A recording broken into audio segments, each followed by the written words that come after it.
캐나다의 코로나19 3차 대유행이 역대 기록을 갈아치우며 최악으로 치닫고 있습니다. 최근 일주일간 전국의 하루 평균 신규 확진자 수는 8,444명입니다. 역대 최대치인 1월 10일 8,260명을 넘어섰습니다. 위중증 환자 수도 연일 기록을 경신하고 있습니다. 한 주간 일평균 중증 환자 수는 1월 중순 880명대에서 석 달 만에 1,020명으로 급증했습니다. 역시 코로나 팬데믹 이후 최대치입니다. 이를 중환자 수는 이보다 더 많은 1,097명으로 늘었습니다. 인구 100만 명당 캐나다의 감염자 수는 지난주 토요일 이미 미국을 앞지른 데 이어 더 악화되고 있습니다. 어제 기준 인구 100만 명당 감염자 수는 캐나다가 289명, 미국은 212명으로 큰 차이를 보였습니다. 연방정부에 따르면 최근 일주일 새 신규 환자가 33% 급증했고 입원 환자 수는 29%, 중증 환자도 24% 증가했습니다. 전국에서 코로나 상황이 가장 심각한 온타리오주에선 연일 신규 환자 4천여 명이 쏟아지며 누적 확진자 수가 오늘 40만 명을 돌파했습니다. 퀘벡주에선 1,500여 명, 알버타주 1,400여 명, BC주에서도 1,100여 명씩 무더기로 나오고 있습니다. 이에 연방과 각주 정부가 백신만이 살 길이라고 강조하고 있지만 온주 토론토에선 이미 백신 부족으로 인해 일부 접종소들이 문을 닫고 있는 실정입니다. 백신 접종 속도를 더 올려야 하는 시점에 모더나 공급이 지연되면서 백신 접종에 차질이 빚어지고 있습니다.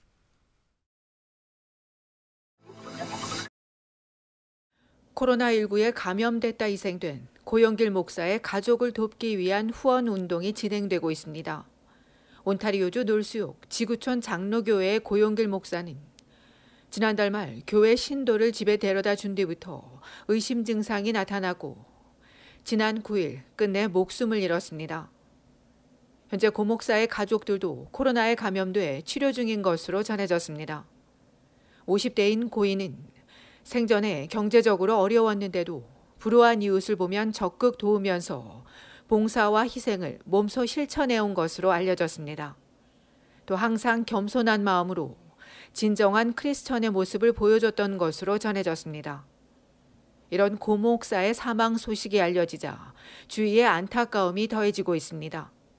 이에 온타리오 한국학교협회는 고인의 딸이 한글학교에 다니는 동안 투철한 봉사 정신을 보여줬다며 이 가족을 돕기 위한 후원을 진행하기로 했다고 밝혔습니다. 협회는 이 트랜스퍼를 통해 후원금을 보내면 된다고 덧붙였습니다.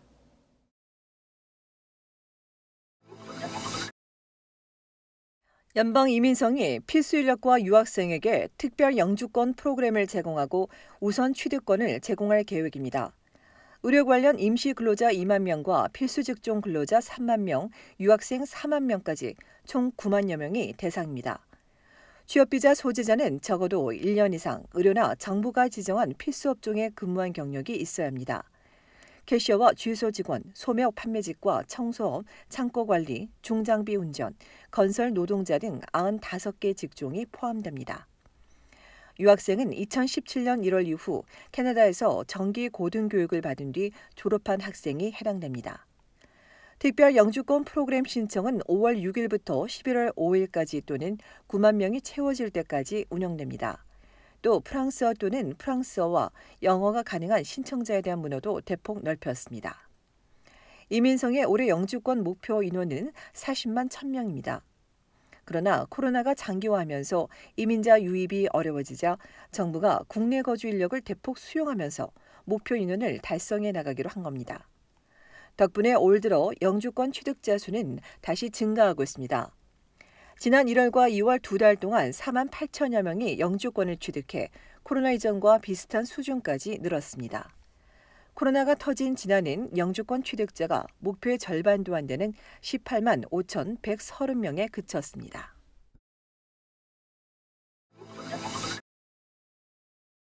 온타리오주의 코로나19 확산세가 걷잡을 수 없어 보입니다. 어제 또다시 역대 가장 많은 4,765명이 확진 판정을 받았습니다. 29명이 추가 사망한 가운데 일주일간 일평균 확진자 수도 4,208명으로 악화됐습니다. 토론토에서만 1,188명, 필 지역도 1,000명에 육박했고 6지역 526명, 오타와에서도 300명 넘게 나왔습니다. 이에 온주정부가 스테이 앳 홈 명령에 더해 야간 통금이나 추가 경제봉쇄 등 초강력 규제를 논의 중인 것으로 알려졌습니다. 이런 가운데 연방정부에 따르면 오늘 정오까지 전국에서 900만여 명이 백신을 맞았습니다. 이 중 확인된 부작용 사례는 3,444건이며 심한 알레르기 반응은 464건으로 집계됐습니다.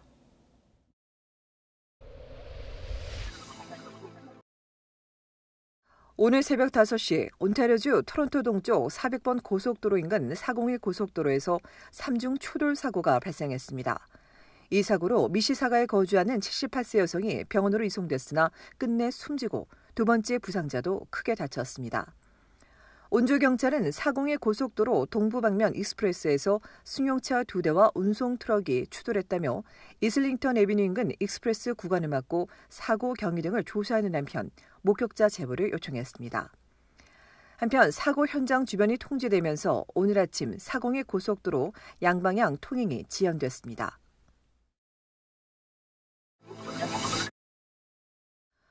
온타리오주 놀스역의 한 아파트에서 10대 1명이 총에 맞는 사건이 발생했습니다. 어젯밤 9시쯤 젠 스트리트와 셰퍼드 애비뉴 인근에 있는 아파트에서 가슴에 총상을 입은 17세 청소년이 발견돼 병원으로 옮겨져 수술을 받고 치료 중입니다. 경찰은 피해자가 아파트 안에서 총에 맞은 뒤 건물을 빠져나오려다 현관 앞에서 쓰러졌다며 총기 발사 당시 함께 있었던 4명 중 2명을 붙잡아 사건 경위와 총격범 등에 대해 조사하고 있다고 밝혔습니다. 당시 현장에 있었던 5명은 지인이며 경찰이 달아난 2명을 찾는 한편 이번 사건이 조직 범죄와 관련이 있는지 등도 함께 수사하고 있다고 전했습니다.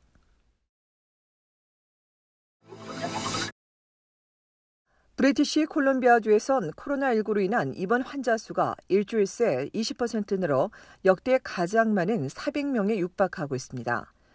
병원 입원 환자 수는 지난 1월 6일 381명이 최다였는데 어제 397명으로 늘면서 일부 지역에선 병실 부족 사태까지 발생하고 있으며 프레이저 보건지역과 밴쿠버 지역은 비응급수술을 뒤로 미루고 있습니다. 신규 확진자 수도 1,168명으로 다시 1,000명대를 넘어섰으며 6명이 추가 사망했습니다. 한편 알버타주에서도 신규 확진자가 1,412명 늘고 8명이 추가 사망하면서 신규 환자가 급증하고 있습니다.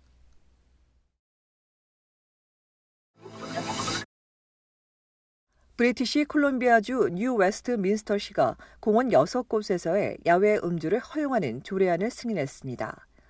메트로 밴쿠버에서 야외 음주를 허용하기는 노스 밴쿠버와 포티코키틀람, 밴쿠버시에 이어 4번째로 앞서 시범 운영은 노스 밴쿠버와 포티코키틀람은 이번 안을 연고하기로 결정했고 밴쿠버시는 올해부터 본격적으로 시행할 계획입니다. 온타리오주 토론토에서도 공원 내 야외 음주를 허용하자는 조례안이 최근 상정됐으며 통과될 경우 5월부터 10월까지 적용될 것으로 알려졌습니다.